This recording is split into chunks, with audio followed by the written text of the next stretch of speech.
കയർറാട്ടിന്റെ താലോലം സംഗീതം പൊഴിച്ച തേവലക്കര. പകലന്തിയോളം കയർപിരിയിലേർപ്പെടുന്ന തൊഴിലാളികൾ. സന്തോഷം എന്തെന്നറിയാതെ ദാരിദ്ര്യവും പട്ടിണിയുമായി കഴിയുന്ന ആയിരങ്ങൾ. കമ്മ്യൂണിസ്റ്റ് പാർട്ടിക്ക് നിരോധനമുള്ള കാലഘട്ടമായിരുന്നു അത്. ജീവിത ദുരിതങ്ങളിൽ മനംനൊന്ത് ആലസ്യത്തിലാണ്ടുപോയ കയർ തൊഴിലാളികളെ തേവലക്കരയുടെ വിവിധ ഭാഗങ്ങളിൽ ഒളിവിൽ കഴിഞ്ഞിരുന്ന കമ്മ്യൂണിസ്റ്റ് നേതാക്കൾ തട്ടിയുണർത്തി.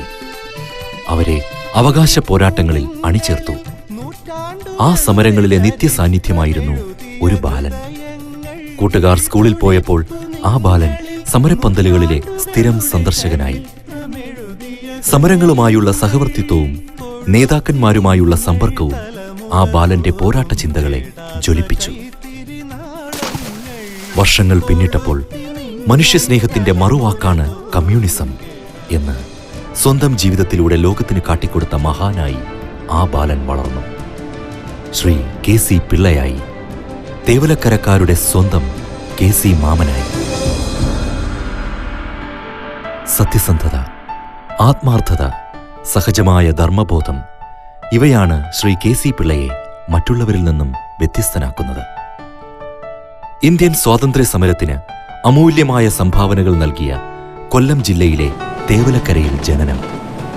Barrister AK Pillai, Kumbalath Sankupillai, Baby John, P Karthikeyan, ONV തുടങ്ങിയ അതിപ്രശസ്തരുടെ ജന്മനാട്. ലോകാരാധ്യനായ ബിഷപ്പ് അഭിവന്ദ്യ ജെറോം തിരുമേനി, മതേതരത്വത്തിന്റെ ഉന്നത ശ്രേണികളിൽ ചിരപ്രതിഷ്ഠ നേടിയ ജനാബ് അലവിക്കുഞ്ഞ് മൗലവി, പരിശുദ്ധ മാർ ആബോ തിരുമേനി, അഭിവന്ദ്യ ഗുരു ചട്ടമ്പിസ്വാമി തുടങ്ങിയവരുടെ ജന്മം കൊണ്ടും കർമ്മം കൊണ്ടും പുണ്യമായ ഭൂമിയാണ് തേവലക്കര പന്മന ഭാഗങ്ങൾ. കയർ തൊഴിലാളികളുടെയും കരിമണൽ തൊഴിലാളികളുടെയും തീപാറുന്ന സമരങ്ങൾ കണ്ട ബാല്യമായിരുന്നു KC പിള്ള എന്ന K ചന്ദ്രശേഖരൻ പിള്ളയുടേത്. ചുറ്റും ജീവിക്കുന്ന സാധാരണക്കാരുടെ ജീവിതക്ലേശങ്ങൾ കണ്ടുകൊണ്ടാണ് KC വളർന്നത്. കരുനാഗപ്പള്ളി താലൂക്കിലെ കയർ തൊഴിലാളികളുടെ ജീവിത ദുരവസ്ഥകൾ അദ്ദേഹത്തെ വല്ലാതെ സ്പർശിച്ചു.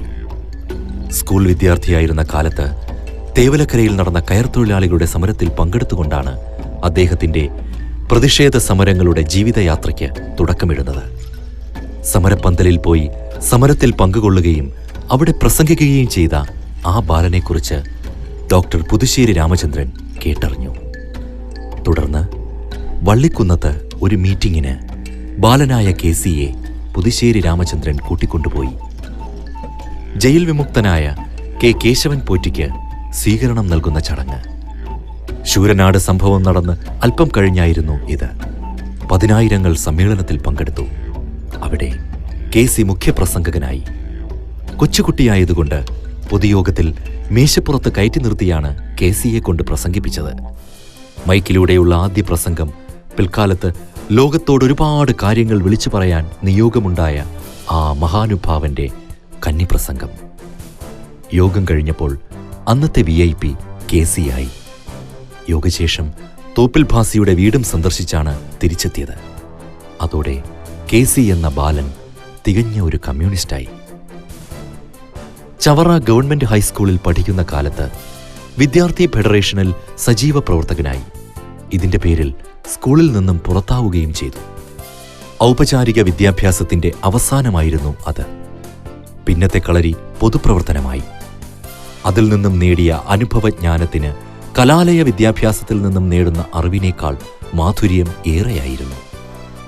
വിമോചന സമരകാലത്ത് കമ്മ്യൂണിസ്റ്റ് വിരുദ്ധർക്കെതിരെ ജനങ്ങളെ അണിനിരത്തി പാർട്ടി നടത്തിയ വീരപോരാട്ടങ്ങളിൽ KCയുടെ പങ്ക് വളരെ ശ്രദ്ധേയമായിരുന്നു.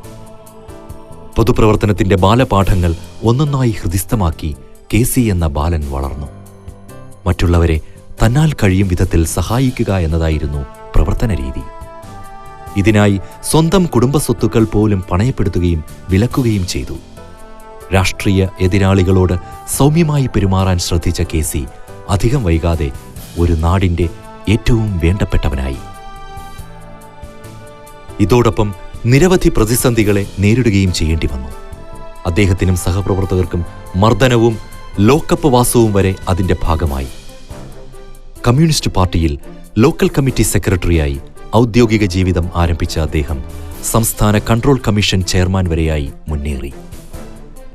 ഇടതുപക്ഷ ജനാധിപത്യ മുന്നണി ജില്ലാ കൺവീനറായും പാർട്ടി സംസ്ഥാന അസിസ്റ്റന്റ് സെക്രട്ടറിയായും ഒപ്പം അദ്ദേഹം വളർന്നു.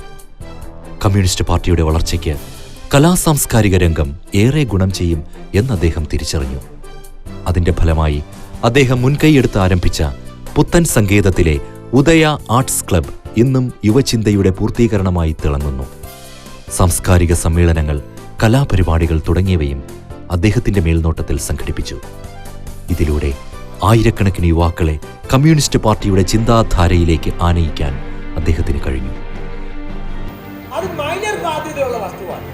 ഫ്യൂഡൽ മേൽക്കോയ്മയ്ക്കെതിരെ ആക്ഷേപഹാസ്യത്തിൽ ചാലിച്ച് നാടകങ്ങൾ രചിച്ചും കഥാപ്രസംഗങ്ങൾ അവതരിപ്പിച്ചും അദ്ദേഹം ജനമനസ്സിൽ സ്ഥാനമുറപ്പിച്ചു. നാട്ടിൻപുറത്തിന്റെ സൗമ്യതയും സാരല്യതയും ഒരിക്കലും കൈവിടാതെ 76 വയസ്സിന്റെ നിറവിൽ ഈ ലോകത്തോട് വിട പറയും വരെ ജനങ്ങൾക്ക് വേണ്ടി സ്വന്തം ജീവിതം ഒഴിഞ്ഞുവെച്ചു അദ്ദേഹം.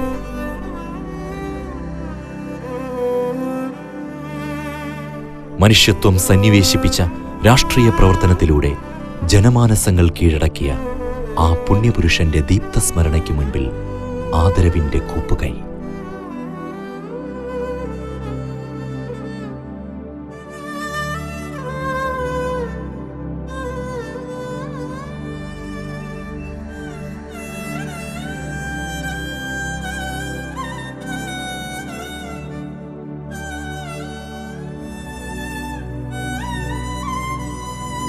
ലക്ഷങ്ങളുടെ മനസ്സിൽ പൂർണ്ണദീപ്തിയോടെ പ്രകാശിക്കുന്ന ആ സ്മരണകൾ വരും തലമുറയുടെ സാന്ത്വന സന്ദേശമാകട്ടെ, ജീവനമന്ത്രമാകട്ടെ.